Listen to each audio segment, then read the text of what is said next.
Let's all play What's My Line?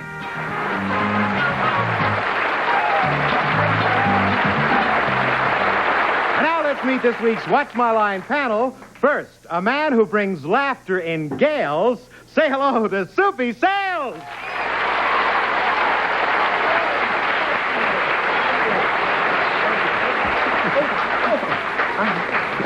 I hurt myself.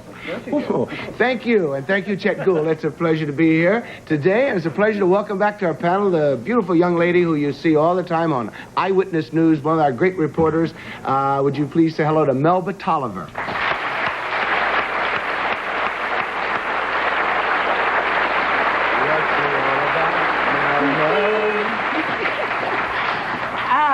Thank you, Soupy. And now I'd like you to say hello to my favorite critic and look-alike, Mr. Gene Shalit.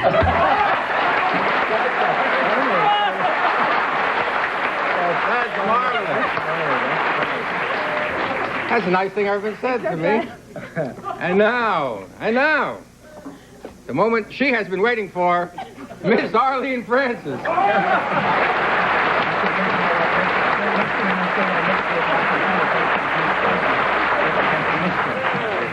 And here's a man who ran an Argyle sock into a jacket, Larry Blythe.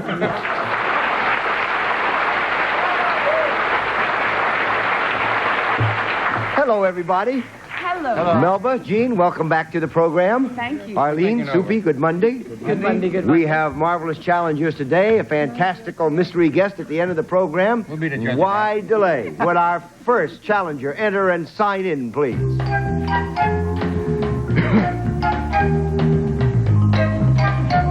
Janet Waldheim. Hello, Janet. Where are you from? Plymouth Meeting, Pennsylvania. Plymouth, where is it? Pennsylvania. Plymouth Meeting. Plymouth Meeting? Yes. Pennsylvania. Okay, panel. Janet Waldheim deals with a product.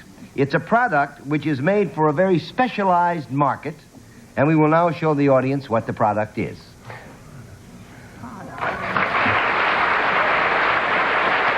And we'll start the questioning with Gene Shalit. Good morning, Panet. Good morning. Am I right in assuming that this product is not made for human beings? No, you are incorrect. One down and I nine to figured that was go. a pretty special market. However, it is a specialized situation that a human being would use this product in. Yes.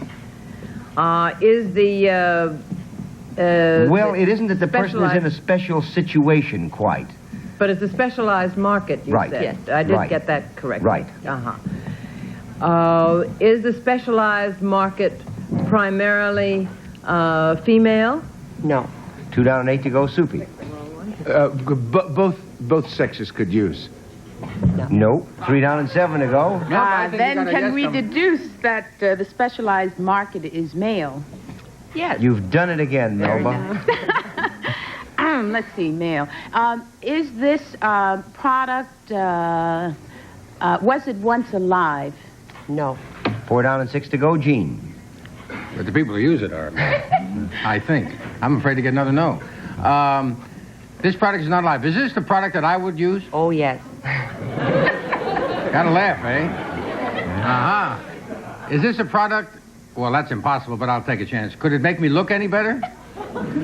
Well, I'll I take a tell you dozen this, if you Gene, got it it. wouldn't make you look any worse. 5 down and 5 to go, Arlene. Does the product come in contact with the body? Yes.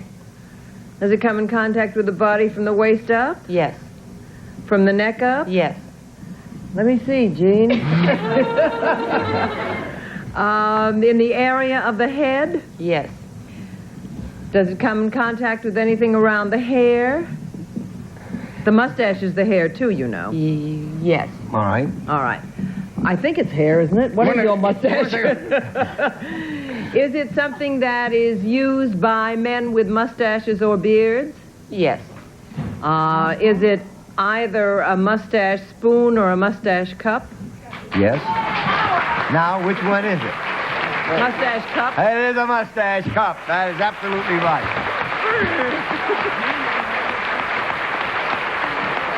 Janet has a mail-order business called Past Tense, and she sells nothing but mustache cups. What's the purpose of a mustache cup? You brought one, I know, to show us. Yes, I'd like and to there show it it is. to you. Oh, that's terrific. Yeah. The purpose is that it has a special lip in here, and when a mustachioed gentleman uses it, his mustache is protected from the liquid pouring up. Isn't that good? Is this the only model you have? No, we also have tankards for beer drinkers. Well, that's good. How many have you sold so far of these? In the past year, almost 5,000. Really? How much are they? Well, the cup is $3 and the tankards are $3.50. Well, because there's more goes in the tanker than is legal, huh? Right. How did you decide to sell mustache cups? Just this one thing? Well, my husband has a full beard and a mustache, and he went looking for one and couldn't find one. So I found a lot of them and said, I'm going to sell them. That's terrific, and thank you for bringing them to What's My Line.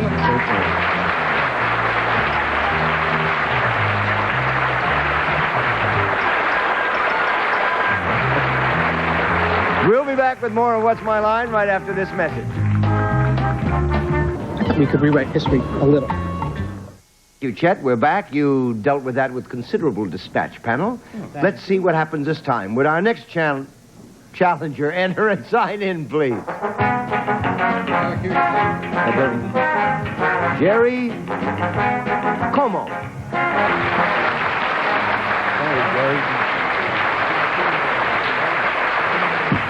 Where are you from? New Orleans. New Orleans. Oh, it's so beautiful. That was our Liberty Town in the Second World War, when the earth was shrouded in mist.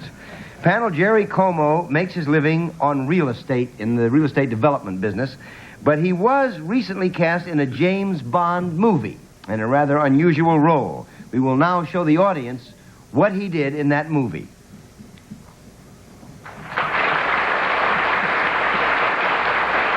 And let's start the questioning with Arlene Francis. Thank you. Mr. Como, was it a feat that you accomplished in this movie? Yes. Would it be considered by other people sort of a stunt? Yes. Were you ever in space? Yes, I'd have to say so. Well, by space, do you mean off the ground, or do you mean really space? No, I mean off the ground. Yes. Lynde is a company man. Were you blown out of something? No. 1 down and 9 to go, Soupy. But you were up in the air. Occasionally. Aren't we all? But anyway, in the James Bond picture, is that the one, Diamonds Are Forever? Live and Let Die. It's yet to be released. Oh, then I didn't see that one then. Right. Well, then that's a no. 2 down, 8 to go, Melba. Did you have to wear a special kind of outfit to do what you did while you were doing what you did? I would have to say yes and no. Yeah. Well, Kinda give me yes a and no. yes. All right, yes, and go ahead. Did you, did the feat you were involved in happen outside, out of doors? Yes. Were you required, now let me rephrase that another way. Did it involve jumping in any way from one height to another? From Yes. one height to another. Or Not really. Not from one height to another. 3 down and 7 to go, Gene. You don't even know what that means from one height to another. Right? Well, for example, if you were to jump from a tall building to a To the shorter ground. building, that would from the be... ground No, to the no. floor. Or from the ground to the tall building. Oh, that's good. That's what you had in mind. I think that's yes occasionally again. Yeah. Did they come after you for this job? Yes. Had you ever done this job before you got in the real estate business? No. 4 down and 6 to go, Arlene. Were you involved in either flame or flood? alliteration. Water or fire? I would have to say that at times I was involved in both water and fire. All right. Not too sure exactly what we're looking for. Well, you're looking for what he did in the movie. What he did in the movie. Mm-hmm. Were you indeed a person, a man in the movie? Yes. Did you double for somebody in the movie? Yes. Did you... I don't know where I am.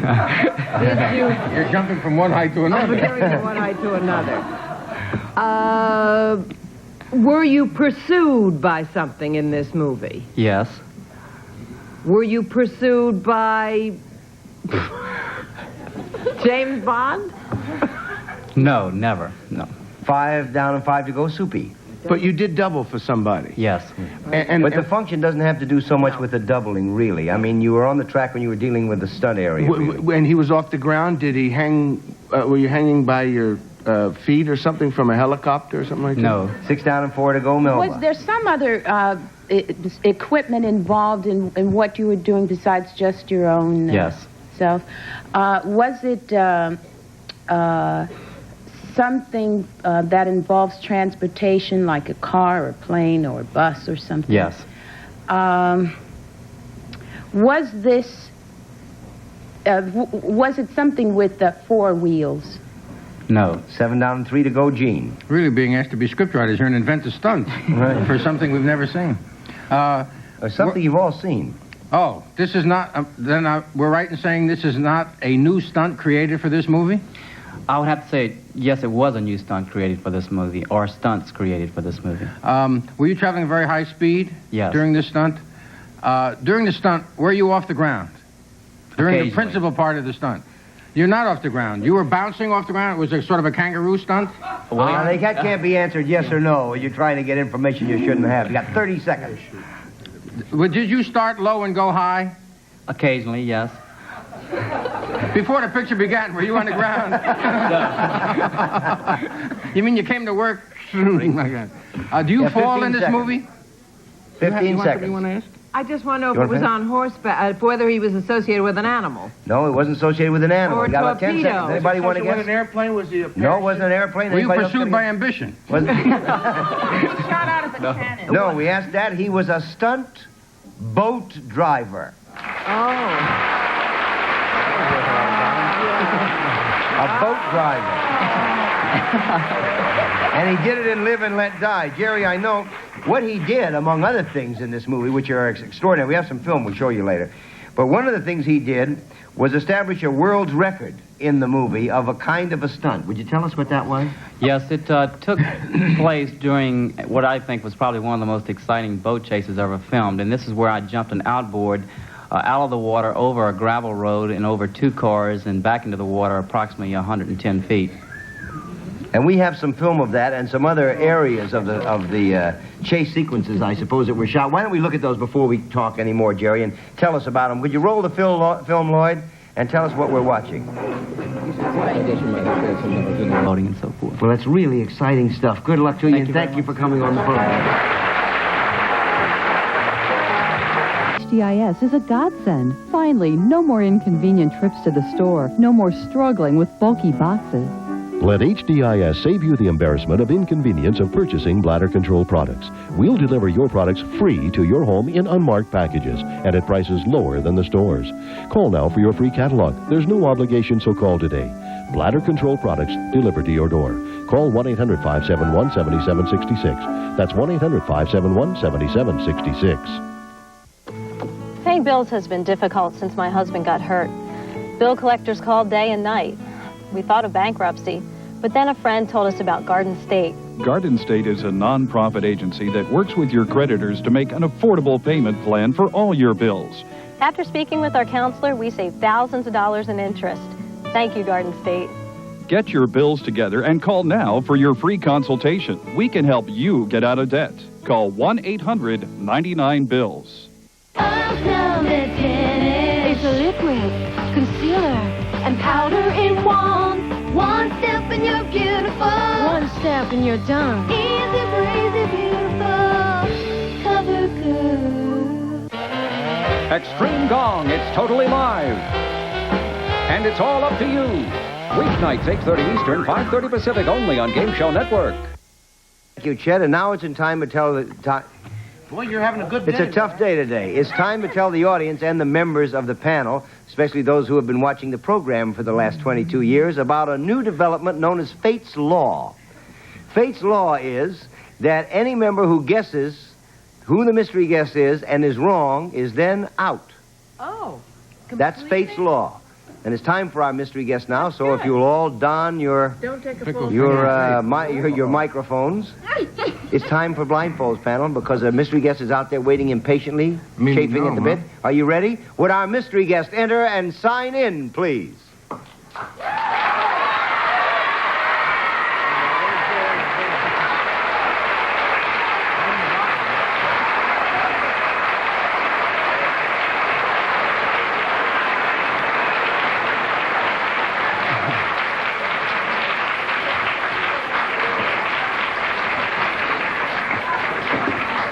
Okay, panel, this complete unknown is now seated beside me.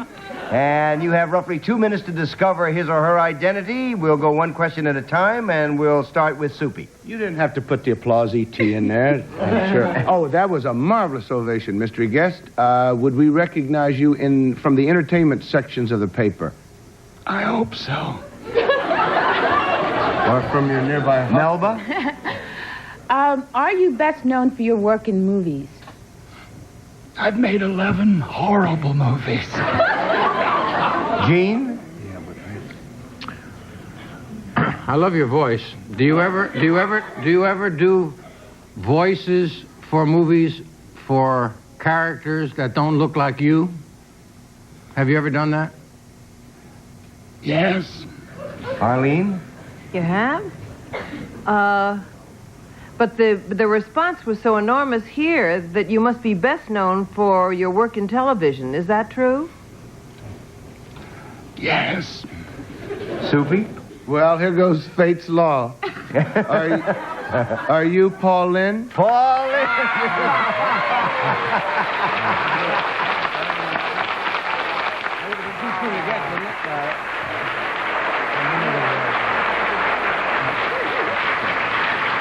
Now, how did you get that one, Sue? From what I told him. Oh. Huh? How did you get that one so fast? Well, I've worked with Paul on Hollywood Squares and a few other things, and I recognize a little thing in his voice there. I mean, really, nobody sounds like that. Charlotte's Web does. No, I was doing Ethel Barrymore. It's the only imitation I do. Oh, and it's so accurate that you Listen, you're here doing Charlotte's Web now. Not doing it, but publicizing it. Yes. One of my favorite all-time children's stories. Was it fun to do? Yes, I love Hanna-Barbera for that reason. They only people in this whole business that let me play the villain is Hanna-Barbera. Every time I've done a cartoon for them, I've played the villain, and I love to do that. Now, how is the movie going? Is it... I'm going to see it tomorrow, so I'll let you know. I can only tell you that on the way to the studio today, I saw a line at Radio City Music Hall lined up halfway around the block to see it. Well, I think Radio City's very glad to have it because it is a family movie for a change. That you can take the kids. Now, you've moved to California. You've been there for umpteen million years. Do you like it better now? Very much. But I think we're all looking for that island to go to. But until I find it, I love California. Except I was glad I wasn't there yesterday. Wait.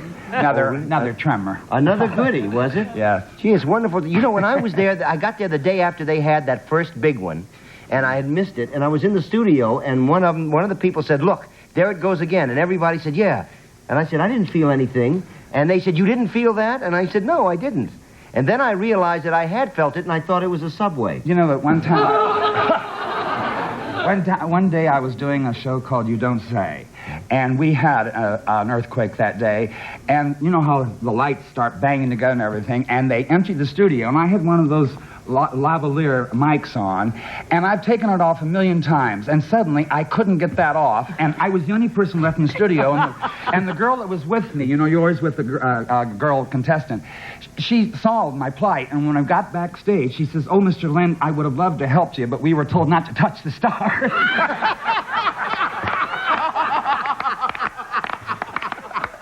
Even during earthquakes. Well, thank you for being with us.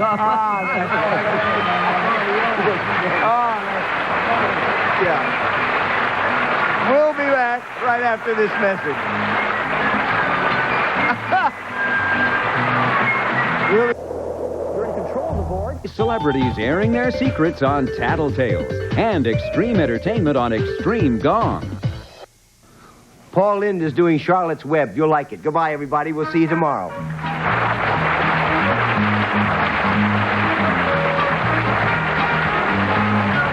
This is Chet Gould speaking for What's My Line, a Mark Fitz and Bill Tubman production. Miss Frances Gowns by Bongwood Teller. This program was recorded